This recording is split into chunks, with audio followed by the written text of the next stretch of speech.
Well, we're over a week into 2024, and that means it's time for a check-in on those financial New Year's resolutions. But are financial resolutions even the way to go? For more, we're joined by Patty Lovett-Reid, Chief Financial Commentator with HomeEquity Bank. Thanks so much for coming in. Thanks, Jacqueline. It's great to speak with you on this. Yeah, it seems like it's one of those things that's at the top of people's lists. It is. When it comes to New Year's resolutions, I need to get my debt in order, I need to get my saving in order, or what have you. How do you approach this? Okay, first I will tell you, I 100% agree with you. According to statistics, 80% of these resolutions that we put in place fail by February. And 60% of us only actually even do it. And of the 60% that actually say they're going to do it, 8% succeed a year later. So I'm not a big fan of saying it's a New Year's resolution. I am a big fan of saying, okay, number one, it's year after year when you look at the reports, pay down my debt, get rid of my debt.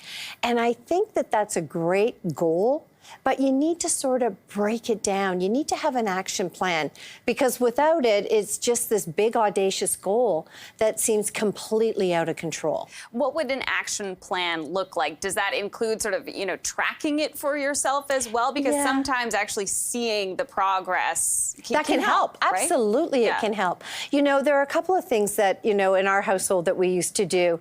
And the first is that we would say we're going to have conscious spending, not mindless spending. And so one of the things I've tried, moderately successful at, is I won't shop online right now. I'll go into bricks and mortar. I think it's better for the environment, but I also think it's better for your finances. It does help you to track things. What about negotiating for goods and services? We all have subscriptions that come up for renewal, and it's sort of lazy not to check them out, not to see if you can get a better price. The answer is always no, unless you ask. I'll throw out another one, frugal. Get that frugal mindset. I am on social media. I had someone say to me, Jacqueline, the other day, you've worn that outfit before. And I went, yes, I post 365 days a year. Right. I do not have 365 outfits. Yeah. Some might argue, but no, I really don't. But you know what I mean. Yes. And so social media can be very pervasive. And so, it's not about keeping up with the Joneses. It is saying, no, I'm going to shut it down. And that would be the fourth one I would throw in. Discretionary spending. Right now, with the economy the way it is, the average non-mortgage debt stands just above $21,000. We know that, we've got to shut it down, even if we do it for a day and then maybe a week or a month. It's interesting in terms of, trying to think more frugally. It's a mindset shift. It is. It's a mindset. You need to do there. Yeah, you really need to think it through. Yeah. Things where people are talking about the cost of groceries. And then I'll say, how much did you actually throw out this week? Or what was left unused? And how creative can you get with that? And trust me, I talk a good game. I don't necessarily execute a good game. I'm horrible in the kitchen. But I like the idea of saving money, and I will not throw stuff out.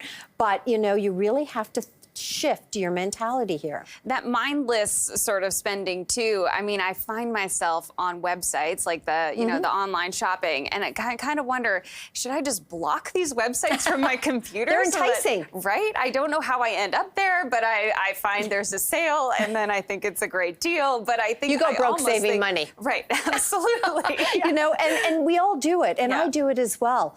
And so in a previous job, in a previous life, I had an opportunity to sit down with people who were extremely wealthy, over $25 million of investable assets.